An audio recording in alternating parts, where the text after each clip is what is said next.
everybody. I'm Larry Ridley, and this is the NFL on EA Sports. Two teams who need their quarterbacks to step up and lead their offenses on the gridiron today. It's Roethlisberger's Steelers going up against Smith's Chiefs. So let's get you out to Kansas City as we say hello to Brandon Godden and Charles Davis. Larry, as always, it is a frenzied atmosphere inside Arrowhead Stadium in Kansas City. Today, we're set for a good AFC matchup between the Pittsburgh Steelers and the Kansas City Chiefs.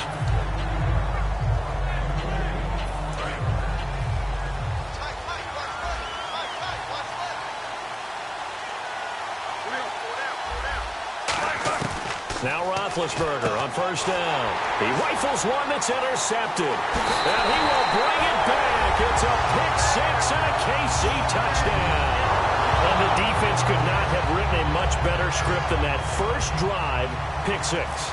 The offense never got a chance to really get oiled up there, did they? But the defense, they certainly got in gear. What a big-time play and a great way for them to start. And now the offense, they've got to turn things around and figure this out because your backs are on the ground real quickly. Yeah, usually when you're starting the game getting the ball, 0-0 is the only score you're worried about. Now the second time you get it, you're already down a touchdown.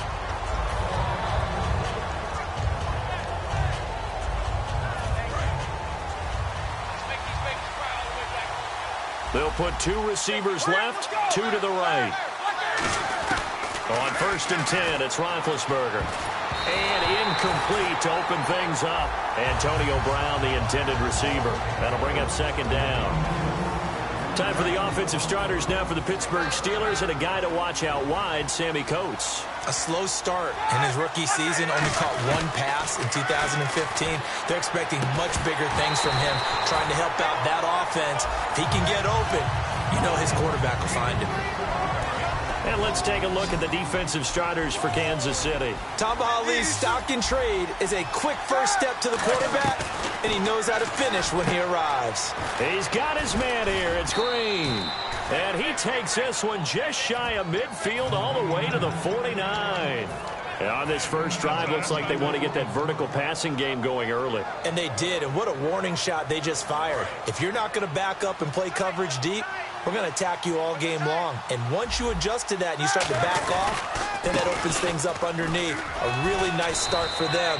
Great way to get the game going. So whatever happened to the old expression, he who hesitates is lost. Because when Le'Veon Bell runs the football, hesitation actually gains him a whole lot of yards. That was clever. 30 carries, 170 yards in the divisional round, following up 29 carries in the wild card round. He has looked so good. He really has. Great vision, incredible patience. But that's coupled with an offensive line that understands that and will hold blocks and seek more as they get downfield. You mentioned last week them having to hold blocks for Big Ben in previous years has helped Le'Veon Bell. I think it's helped all the way through. They were kind of used to it, and now they really respond to it because of the big plays Bell rewards him with.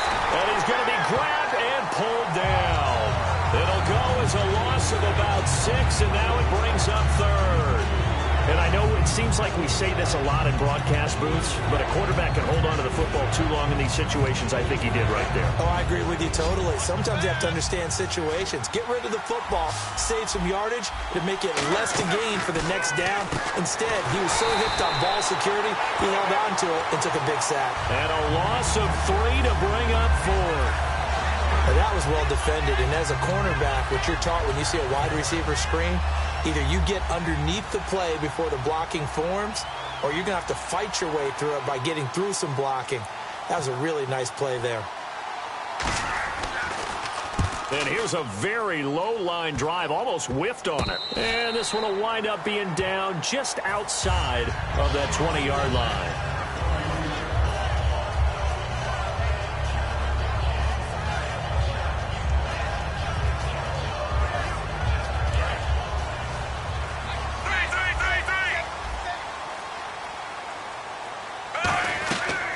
First down, it's Smith.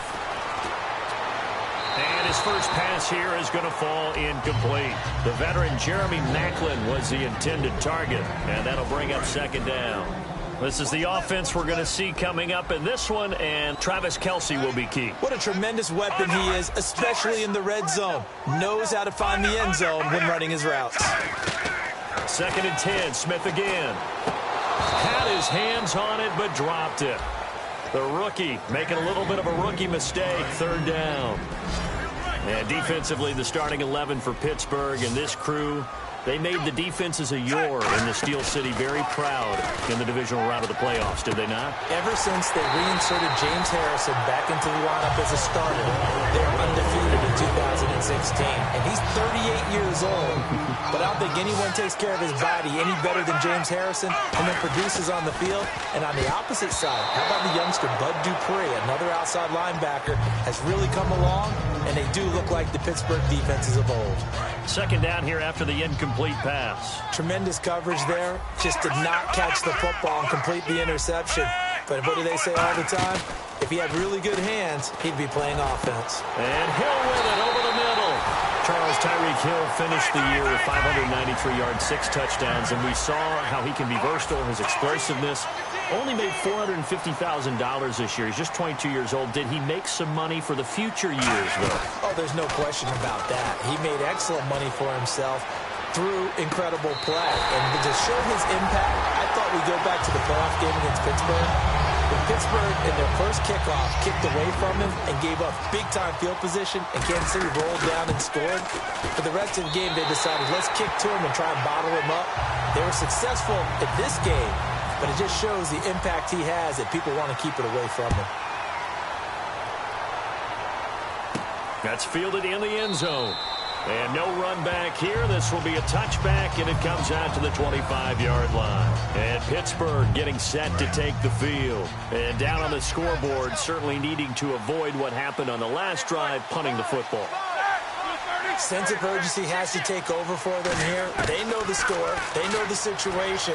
And by the way, the punter no longer exists for their offense. That's how they have to treat this drive. They need points. Big time. That one good for 16, and the drive will continue. Well, clearly one of his advantages as a passer is his height. Sit back in the pocket, fired over the middle. That makes things tougher defensively, doesn't it? It really does, because your goal is to move the quarterback off his initial spot when he gets his drop back completed. But when you have that type of height, he can stay in there. If he's willing to take the hits and just fire over the top, which saves him time and actually completes a play a little bit quicker than it normally does for a quarterback who has to slide and find open space to throw. They'll come out in the pistol.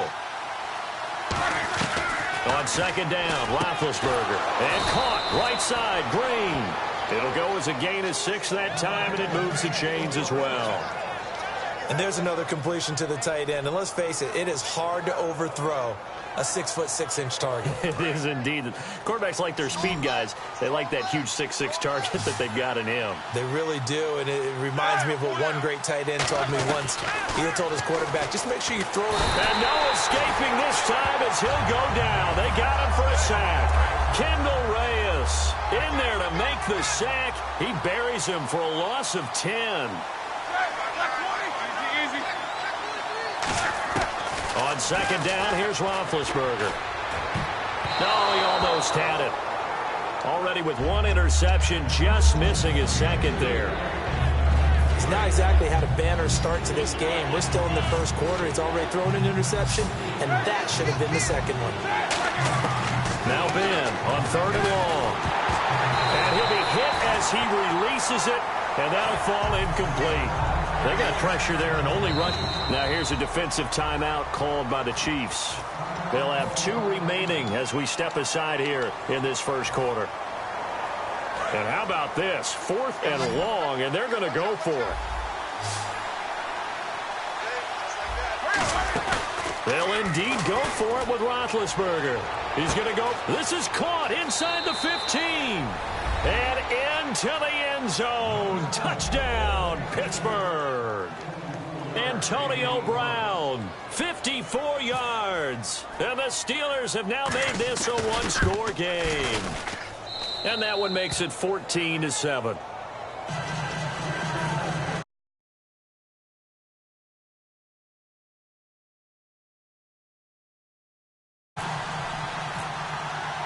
Boswell now to kick it away after the touchdown.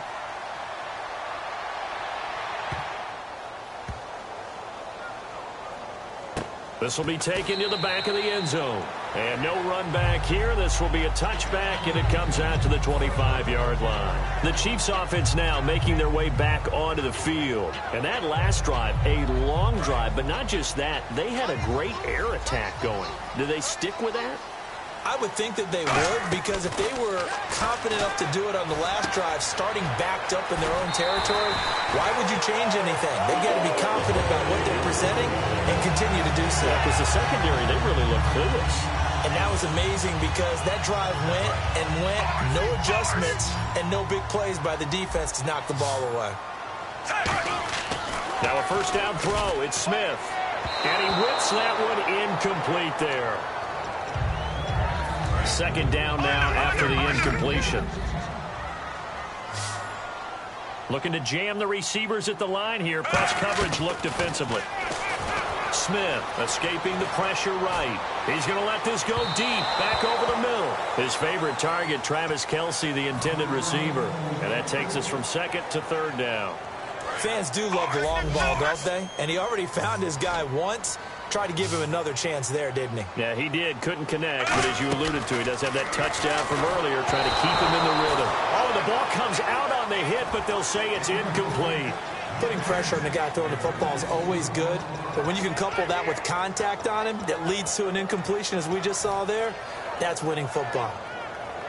The 3 straight incompletions, they don't care. That hasn't dissuaded them. They're going to go for it on 4th. 1 receiver left, 3 to the right. They are going for it. It's Smith. And it is incomplete. Boy, a real head-scratcher there. And the Steelers, they're going to take over an excellent field position. Pittsburgh's offense now heading back out onto the field. And they're hoping to capture some of that magic they had last time out when they were able to put together a scoring drive. But they're still down here, Charles. Not the major concern, though, because of what you talked about. They scored the last time out. They feel good about themselves. They feel like their game plan is now in effect. They know how to attack and what plays they want to put together. But they've got to keep it moving in the right direction because, as you did note, they are down on the scoreboard. Back with Charles Davis, Brandon Gaudin. It's Steeler football to begin quarter number 2. They've got it 2nd and 4 to start things out.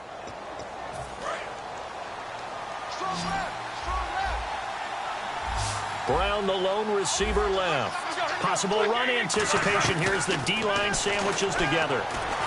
Over the middle here to Brown. Forget Bright Lights, big city, partner.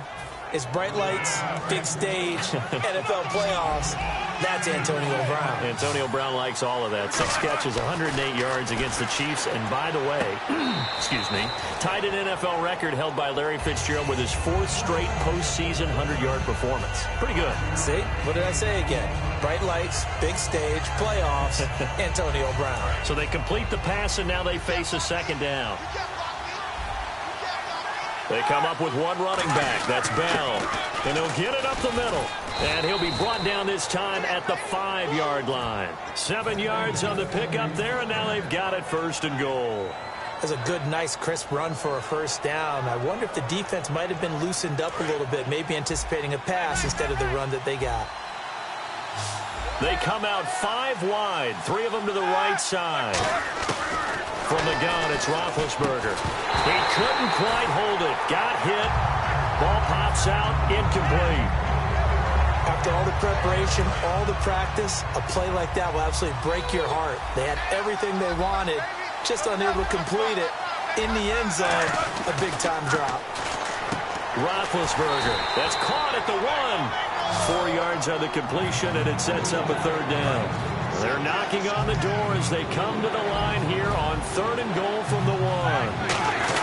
They'll try and run it in with Bell. Hammering for the goal line. He loses the football. And a big turnover there as his guys will get the football back.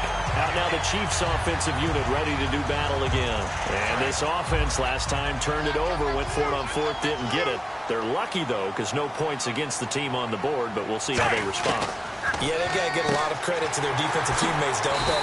They had their backs on that last series, and because they did so, that allows the coach to still stay aggressive on offense and maybe go for it again in a similar situation. I was going to say maybe makes that offense feel good, but when you know you've got a defense making stands like that.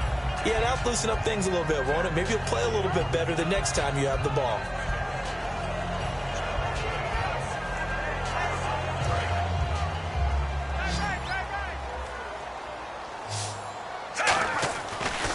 first and 10. Smith. A hit as he throws there, incomplete. Now, partner, let me take a quick turn here and ask you about the Dallas Cowboys, their season on the whole. Because what an incredible regular season, great storylines, but then they lost at home to Green Bay. Their season, a success or a failure? The NFL is a results-based group, as we well know, all right? Did you win the Super Bowl or didn't you? So, in that case, it wasn't a success for Dallas, but I don't really buy into that. I think this season was a success because it sets them up for more runs towards getting to the Super Bowl. 2 winning Super Bowl trophies. Look at how young they are at quarterback, at running back. The defense played way better than anyone expected. I think their future's very bright, and I think they'll be back. They go play action. And now the ball's loose. Smith loses it. And it's picked up by the Steelers. And they're already in the red zone. The 18-yard line is where they take over.